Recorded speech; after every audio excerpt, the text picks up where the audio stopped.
Mi nombre es Botticelli, Sandro Botticelli. Vengo de Florencia, la ciudad de los genios y los artistas. He inmortalizado la belleza, el nacimiento de Venus. Nadie se ha atrevido a hacer eso antes que yo, y muchos han intentado copiarme a lo largo de los siglos. Pero también vi abismos y los pinté. El mapa del infierno. El infierno que todos atravesamos.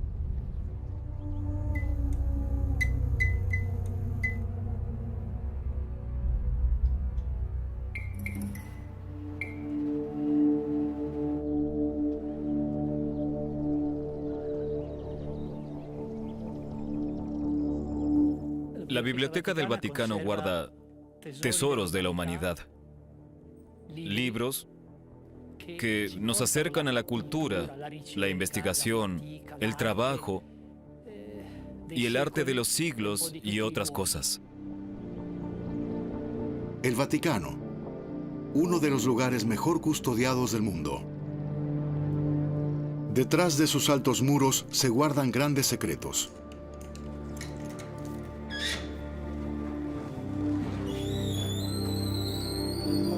Las cámaras acorazadas conservan grandes tesoros de la historia humana,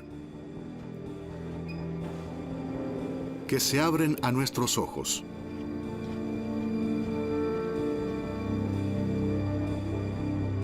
La luz del sol tiene un poderoso efecto degradante.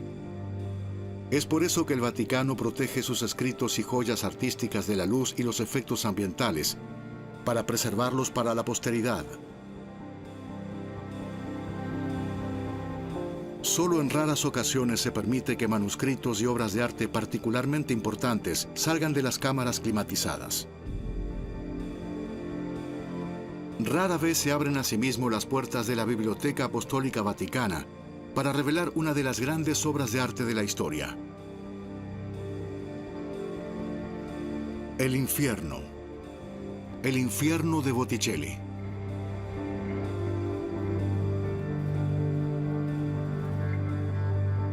En los complejos anodinos del Vaticano, el mapa del infierno de Botticelli se somete a un proceso único.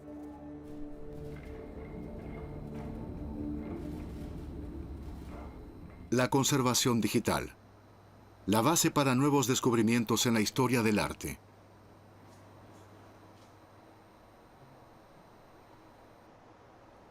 El escaneado científico de manuscritos es una forma de preservación y apertura al mismo tiempo.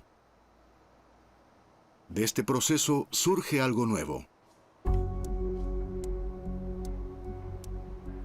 El embudo del infierno de Botticelli, el mapa del infierno, en un potentísimo escáner de gran formato.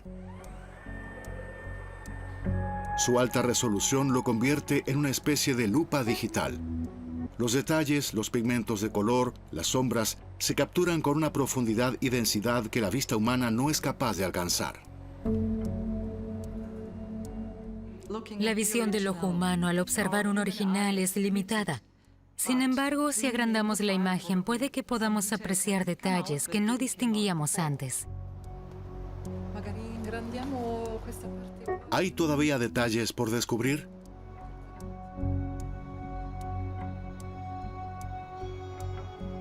¿Escondió algo Botticelli en esta obra de arte hace 500 años, lejos de Roma?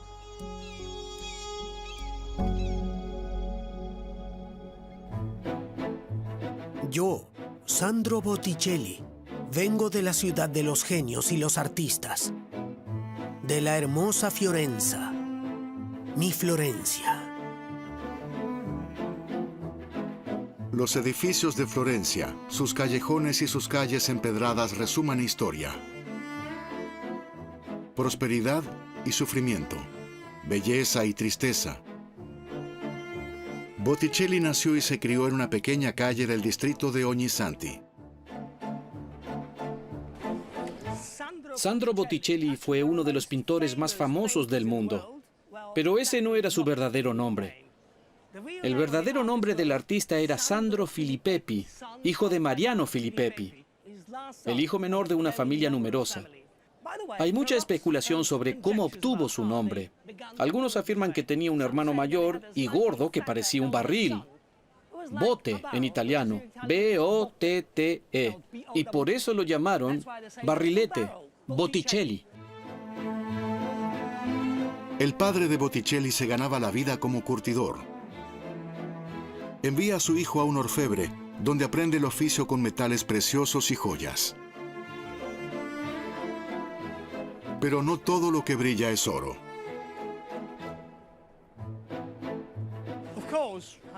Trabajar como orfebre no era fácil, rodeado de fuego y con un calor casi insoportable.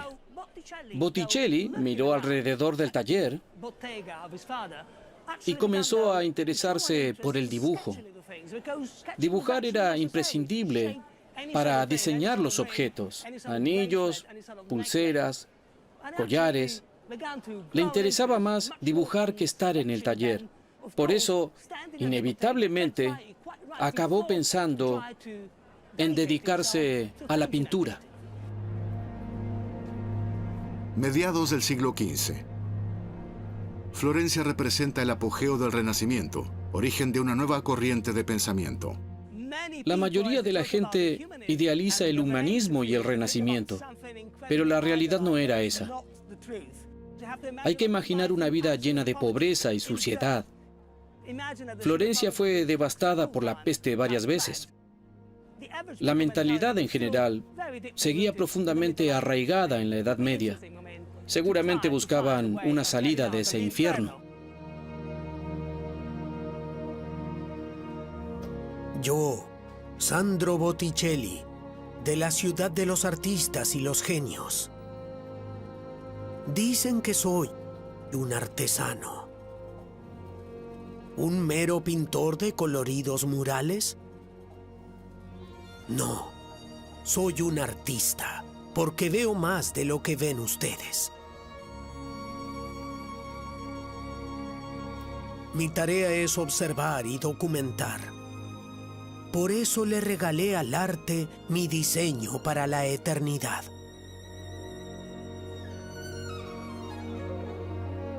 Lo horrible, la condenación, el infierno.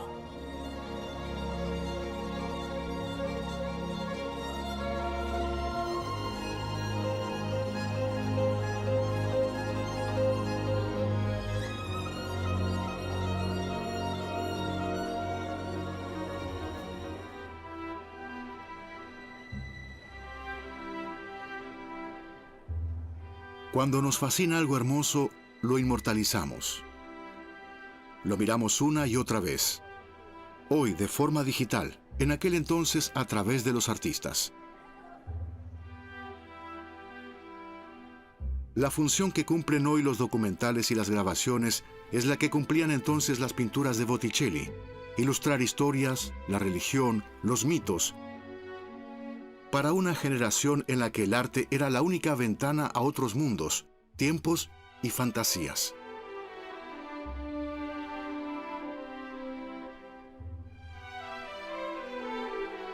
Si te lo puedes permitir, te compras un Ferrari. Lo haces para mostrar tu riqueza. Por eso había que llenar todos estos edificios de arte. Era su modo de celebrar el poder, el esplendor y el éxito de estas familias, incluidos los Medici.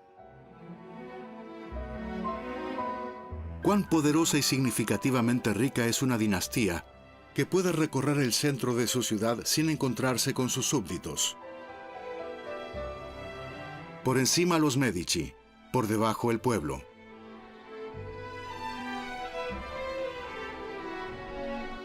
Tener poder sobre la ciudad y hacer todo lo posible para exhibirlo.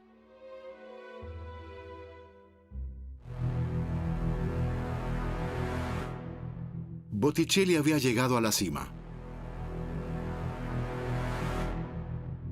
No pedía permiso a los Medici. No. Como su artista, entraba y salía a placer. Estamos aquí en el monasterio junto a la iglesia de San Lorenzo. Hace unos 500 años, Lorenzo di Pierfrancesco de Medici invitó a un gran pintor llamado Botticelli a trabajar en un proyecto fascinante e impactante a su vez. Lorenzo di Pierfrancesco de Medici le encargó las ilustraciones de la Divina Comedia de Dante. Era un verdadero desafío, porque la Divina Comedia de Dante estaba muy presente en el imaginario visual general. Botticelli aceptó la tarea, aunque al principio seguramente lo hizo con perplejidad porque era un desafío muy grande, pero al final aceptó el trabajo y firmaron un contrato. Lorenzo di Pierfrancesco y yo, aliados en el alma y en el arte, elaboramos un contrato con objetivos comunes: dar vida a las mágicas líneas de la comedia. Tan veraz, tan cercana, tan intensa y abarcadora como nunca antes. Estábamos de acuerdo. Así es como debía ser. No tenía ninguna duda, lograríamos algo inmenso. El resultado es una visualización del viaje de Dante a través del infierno. Una obra monumental. El texto completo del poeta al estilo de un cómic. En 1480, Botticelli realiza los primeros trazos en Florencia.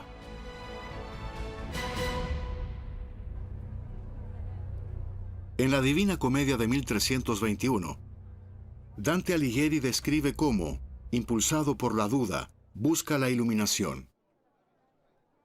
Su amada Beatrice ha iniciado el viaje y lo envía a través de las puertas del infierno con su aterradora inscripción. Por mí se va a la ciudad doliente, por mí se va hacia el dolor eterno. Por mí se va hacia la perdida gente. La justicia movió a mi Creador sublime. Fui creado por la omnipotencia de Dios, a través de la sabiduría suprema y del primer amor. Antes que yo no fue creado nada, sino lo eterno, y duró eternamente. Quienes entráis, perded toda esperanza. Se abandona toda esperanza. Una perspectiva terrible. Más de 200 años después de que se escribiera esto, la mayoría de las personas todavía creían en estas imágenes. Realmente pensaban que después de morir irían al infierno. Si crees que vas al paraíso o al infierno, es imposible imaginárselo. Pero esas alegorías medievales siguieron presentes durante e incluso después del siglo XV. Todas las personas creían que después de la muerte iban al infierno. Había diferentes grados de pecado, y si tenías suerte y te habías comportado bien, podrías escapar del infierno, pasar por el purgatorio y luego ir al paraíso. Era una idea completamente diferente.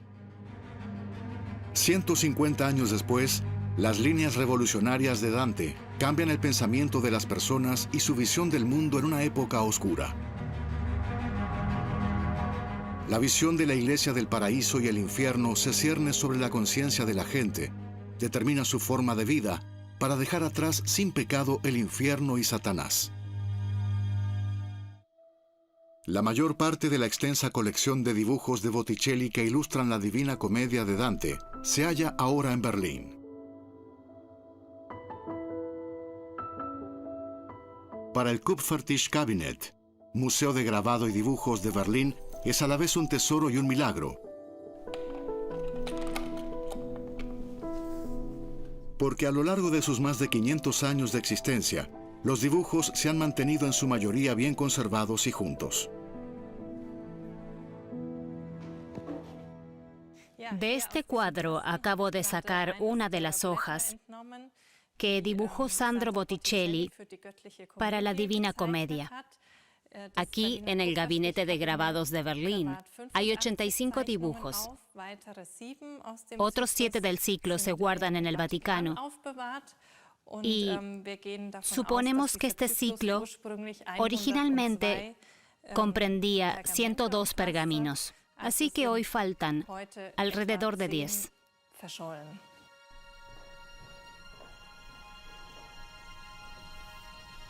¿Por qué son tan importantes estos dibujos? Esta obra no es una pintura típica de Botticelli, grande y colorida. Hoy en día, y de hecho, desde su descubrimiento, se dice que es una de las obras más importantes del arte renacentista. En realidad, se puede decir que Botticelli dibuja las palabras de Dante como ningún otro ilustrador del poeta previo o posterior. Las traduce en imágenes y nos la presenta como una historia pictórica. No es una obra de arte, son 92 obras de arte. Cada dibujo es un Botticelli fascinante, con la fuerza y la magia inimitables del artista. El viaje dantesco del infierno al paraíso, con una estética e intensidad impresionantes.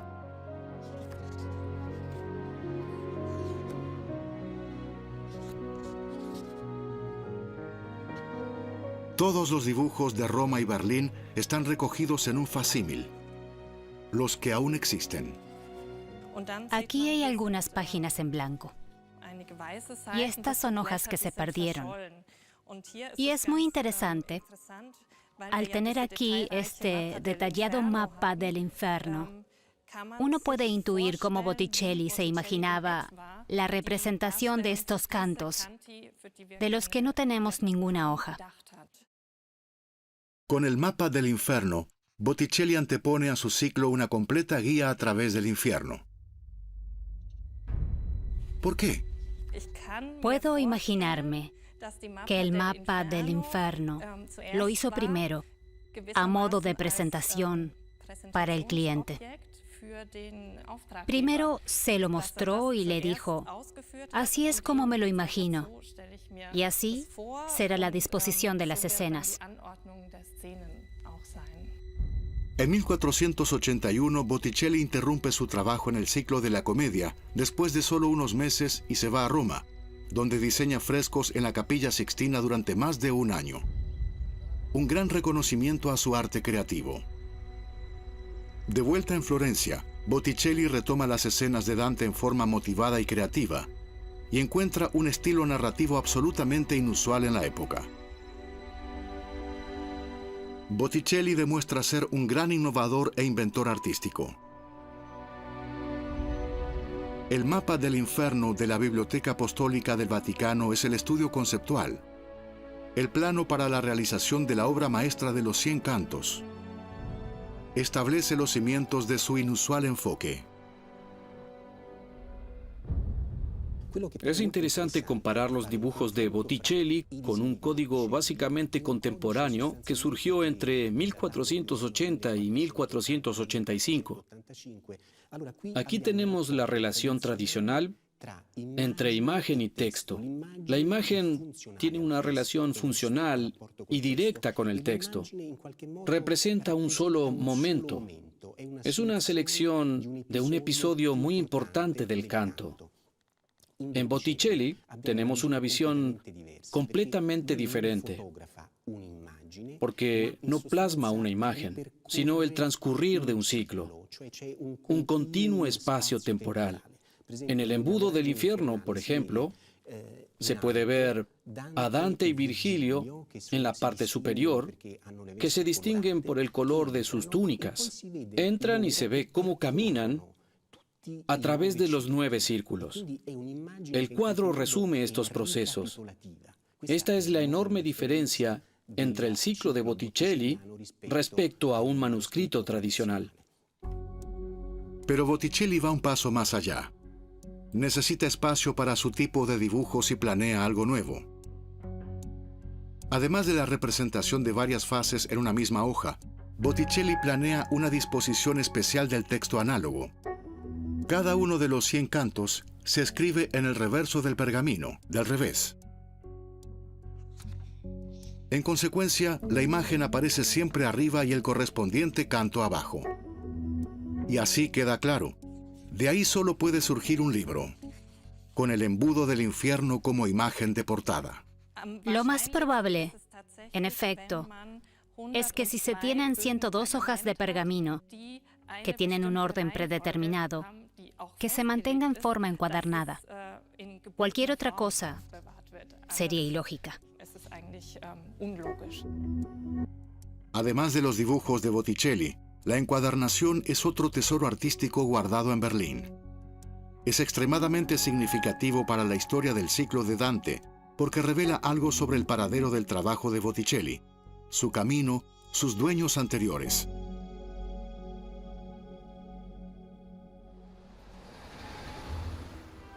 Cada vez que los dibujos de Botticelli se exhiben en exposiciones internacionales, como esta en la Galería Court Hall de Londres, los visitantes quedan sorprendidos por el vigor y la creatividad de la obra del artista florentino. Los visitantes están absolutamente fascinados con los dibujos de Botticelli. Algo que he notado una y otra vez es que miran los dibujos de cerca, porque son muy delicados y detallados. Botticelli tenía un conocimiento muy profundo del trabajo de Dante. Esto se puede ver en sus dibujos. Capturó la oscuridad y los horrores del infierno, igual de bien que la belleza divina del paraíso. Cuando se trata de Botticelli, la mayoría de la gente piensa en dioses y ángeles, en una belleza melancólica, dulce y elegante. Este lado de Botticelli es desconocido para muchos.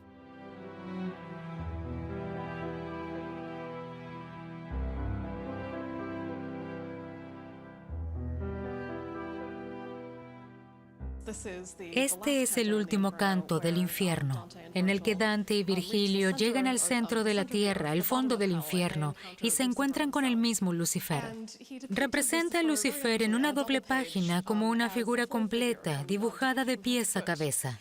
Lo hace porque quiere mostrar la acción. La acción principal del último canto es Dante y Virgilio escapando del infierno, para lo cual tienen que bajar por su cuerpo.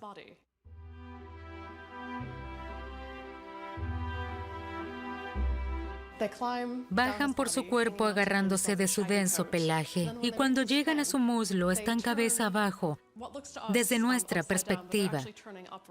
Pero en realidad están subiendo, van hacia la superficie de la tierra. Y eso es lo que se ve aquí. Y el canto termina con el famoso "Entonces salimos y vimos las estrellas". Tenemos que ponernos en la mente de una persona del siglo XV. La gente del siglo XV debe haber encontrado esto absolutamente aterrador. Tan perturbador el infierno y tan lleno de fantasía y esperanza, lleva Botticelli el viaje al más allá de Dante al pergamino, del infierno pasando por la purificación al paraíso. Con la excepción de algunas hojas a color, en su mayoría son solo dibujos. A menudo con gran detalle, pero siempre con gran intensidad. Y cada vez más desafiante para el artista, cuanto más se acerca el paraíso. Todos los pergaminos dibujados a mano, artísticamente muy complejos. ¿Cuánto tiempo le llevó? El mundo del dibujo se ve completamente diferente hoy en día. Las posibilidades técnicas modernas cambian enormemente el trabajo de los artistas. Las herramientas digitales generan nuevas libertades creativas. Hacen que los artistas puedan reaccionar bajo presión de tiempo, de forma rápida y creativa, con una flexibilidad increíble.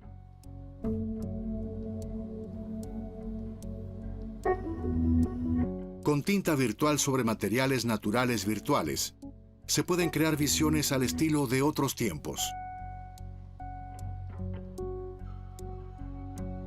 Ideas, enfoques, consideraciones, todo esto es fácil y rápido de cambiar hoy en día.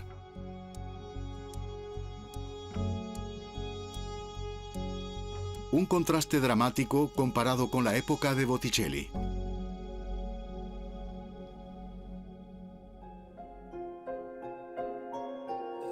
Con un estilete de metal, Botticelli solía dibujar las primeras siluetas e ideas en las hojas de pergamino.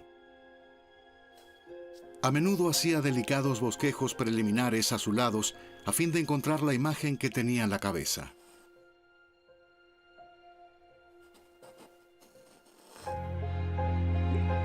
Luego Botticelli finalizaba a tinta los dibujos con líneas puras con gran experiencia y habilidad.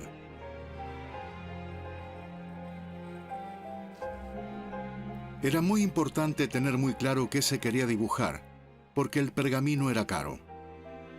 No podía simplemente arrugarlo y tirarlo a la basura cuando no estaba satisfecho.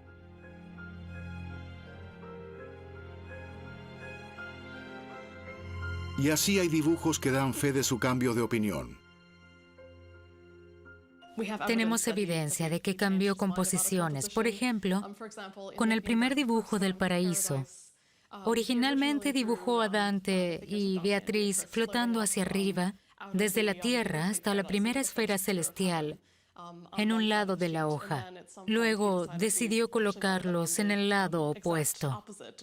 Así que giró la hoja 180 grados y los dibujó con tinta. Este es el dibujo final, pero aún se puede ver la figura fantasmal de Dante y Beatriz por debajo. No todas fueron decisiones creativas. El ciclo revela en varios puntos que esta tarea presentó problemas a Botticelli. Se puede decir que Botticelli debió haber trabajado bajo presión en algunas fases, bajo presión de tiempo. Hizo correcciones, borró. También se puede ver en algunos puntos una cierta aceleración en la ejecución. Pero rápido no fue el proceso. Botticelli trabajó en la obra durante mucho tiempo, una y otra vez durante muchos años. Los dibujos fueron fechados en períodos prolongados, aproximadamente entre el año 1480 y el año 1495. Hay científicos que concentran la ejecución de los dibujos en la década de los 90. Otros piensan que datan de un período muy largo que duró hasta la muerte de Botticelli en 1510. Tenemos pruebas de que Botticelli trabajó en algunos dibujos durante mucho tiempo. Para algunos usó tintas de diferentes colores. Esto sugiere que completó una parte, lo dejó y continuó trabajando en el dibujo después. Hay artistas que trabajan en una pintura durante mucho tiempo. Por ejemplo, Leonardo da Vinci estuvo 20 años pintando un mismo cuadro. Quizás recibió encargos más importantes en el medio. Así que fue un proceso lento, que tomó mucho tiempo hasta completar el trabajo. Hay dos informaciones muy interesantes. Trabajar en Dante le tomó mucho tiempo. En segundo lugar, este retraso en el trabajo causó problemas a Botticelli. El cambio y la diversidad en el arte florentino, incluyendo el del Renacimiento, se puede comparar mejor en la Galería de los Uffizi en Florencia. Pero hoy nos parece que Botticelli sobresalía por encima de todo, como un artista poderoso de su tiempo. En realidad, y eso es importante, Botticelli no fue un artista tan especial en su época. Era un artista importante entre tantos otros, y esto se puede ver en la Capilla Sixtina, en los frescos de la parte inferior. Uno de ellos es de Botticelli, pero los otros son del taller de Ghirlandaio. Ni siquiera era el mejor en su clase, sino uno más entre una docena de grandes artistas de su tiempo. La estrella de Botticelli comenzó a decaer. Su nombre fue olvidado, y con eso su arte y sus visiones se perdieron de vista durante cientos de años.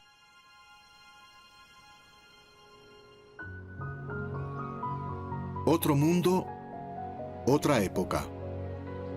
Las tierras bajas de Escocia. Casi increíble. Pero aquí, después de muchos siglos de olvido, reaparecieron la mayoría de los dibujos de la Divina Comedia de Botticelli. Lennox Love es la residencia del duque de Hamilton. Se podría pensar un hermoso y gran castillo. Pero la antigua residencia de Hamilton era un palacio, mucho más grande, hasta lo inimaginable.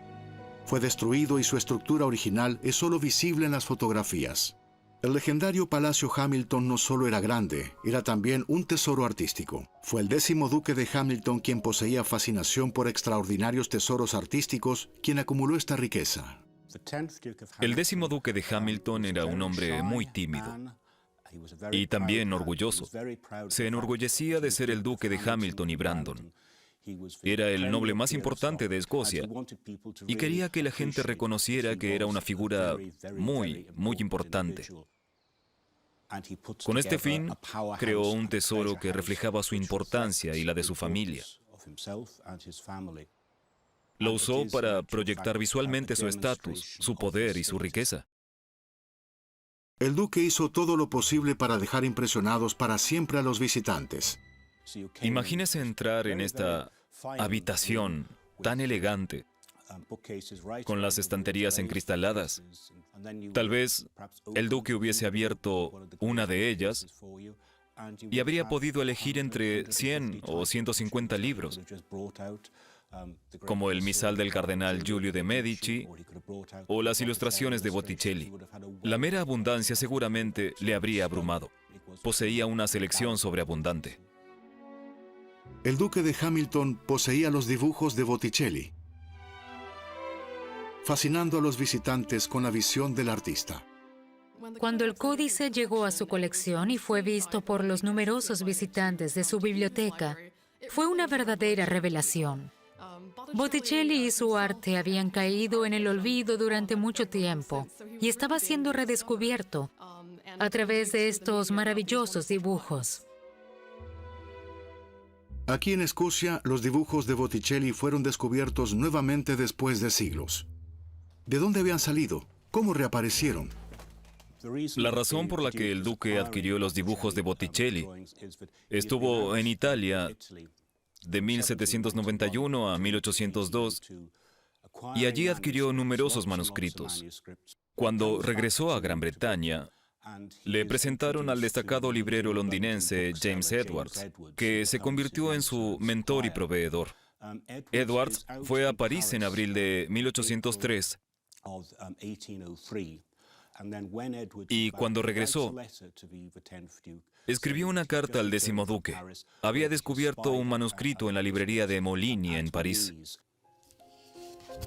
Claudio Molini es el primero en registrar de forma lógica los dibujos de Botticelli. La encuadernación y una nota manuscrita de Molini son las pistas del paradero de los dibujos durante tantos años. Fue creado en Francia a finales del siglo XVIII, aproximadamente entre 1780 y principios de 1790. Esto se puede deducir de los papeles y de restos de papel en los pliegues. Pero como dije, la encuadernación reemplaza a una anterior y no sabemos decir dónde estaban los dibujos antes, si ya hacía tiempo que estaban en Francia, o quizás no. En principio no sabemos dónde estaban los dibujos desde que Botticelli los entregó hasta que Molini los enumere y los cuenta aquí, en esta encuadernación. Sigue sin saberse quién fue el primero en reconocer el increíble valor artístico del códice de Botticelli. Muy poca gente estaba interesada en Botticelli a finales del siglo XVIII. 350 años después de su muerte, vuelve a estar muy cotizado. El 12º duque vendió su colección porque se quedó sin dinero. Una situación embarazosa. A mediados del siglo XIX, la gente presta atención inmediatamente al oír el nombre de Botticelli. En enero de 1882, el Times publicó una breve nota en la que decía que el duque de Hamilton iba a vender su colección de manuscritos en una subasta, presumiblemente en otoño, que esa colección de manuscritos contenía piezas particularmente exquisitas, incluyendo un volumen de dibujos, posiblemente de la mano de Sandro Botticelli, sobre la Divina Comedia. El director del Gabinete de Grabados de Berlín, Friedrich Liebmann, mostró interés de inmediato y quiso asegurarse estos dibujos de Botticelli para el museo. El duque aceptó y el 25 de octubre de 1882 se recibieron 80.000 libras esterlinas del gobierno prusiano. El catálogo original de la subasta se convierte en un protocolo de entrega. La increíble colección de tesoros de arte del Duque de Hamilton pasa a ser propiedad de Berlín. A finales de octubre de 1882, la colección de Hamilton se empaqueta en 18 cajas de zinc y se envía a Berlín en 4 barcos separados desde la costa inglesa.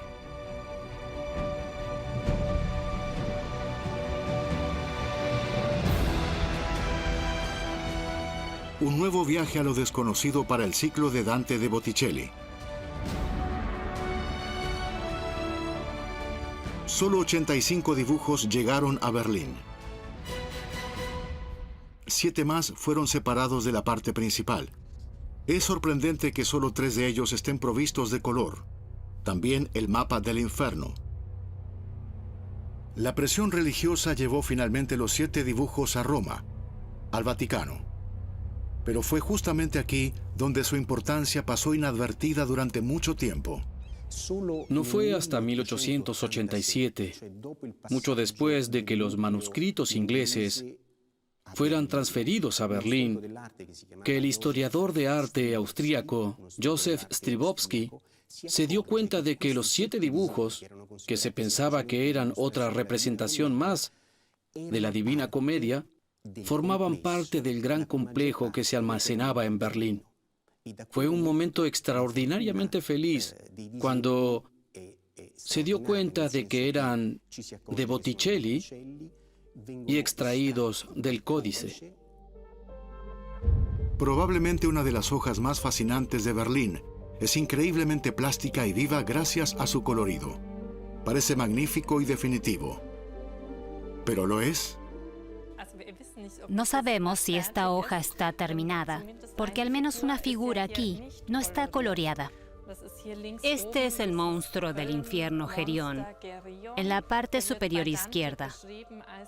Dante lo describe como el ser vivo más colorido del infierno, incluso más colorido que las telas orientales. Y aquí, en esta hoja de color, es el único ser que no tiene color. Botticelli nos da una idea de cómo podría verse Gerión en el mapa del infierno. Pero no se conformaba con eso. Las otras figuras son extremadamente imaginativas y plásticas. Gritan, pelean, hablan, parecen moverse. Tal como las describe Dante, las plasma y les da vida Botticelli, a través de la luz, la sombra y el color. Y ahí surge la dificultad. ¿Cómo puede hacer que Gerión sea aún más intenso y colorido? Y al parecer, no encontró una solución a corto plazo, por lo que Gerión quedó sin colorear. Es posible que el tiempo para completarlo haya sido demasiado corto para colorear todo.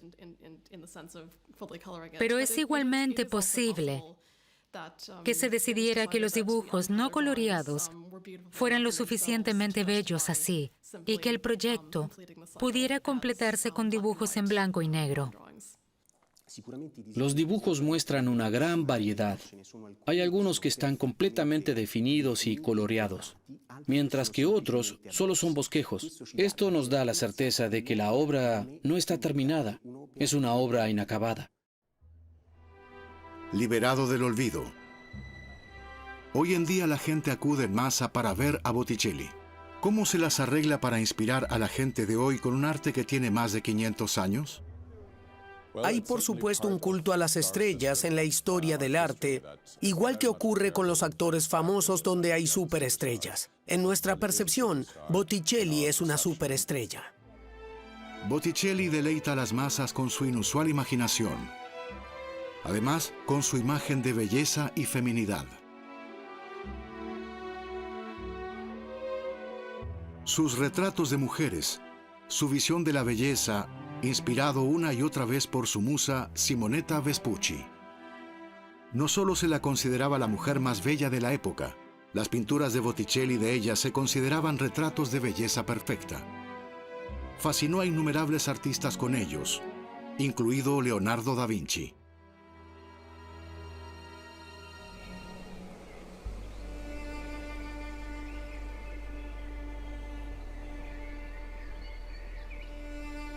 Ognissanti, el distrito florentino donde Botticelli vivió gran parte de su vida. Aquí, en la iglesia, a escasos metros de la vía de Pocciliana, descansa en paz.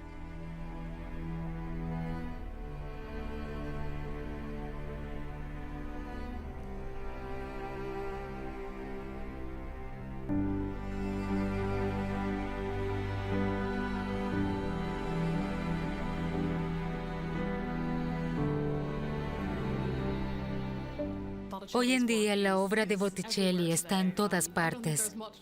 No creo que sea olvidado de nuevo durante siglos como lo fue después de su muerte hasta el siglo XIX. Así lo hubiera querido Botticelli. La gente viene a su ciudad. Celebran la vida y el amor. Capturan la belleza del momento, para la eternidad, para el paraíso. Sandro Botticelli, de la ciudad de los genios y los artistas. Él inmortalizó la belleza para nosotros. Nos dio su arte.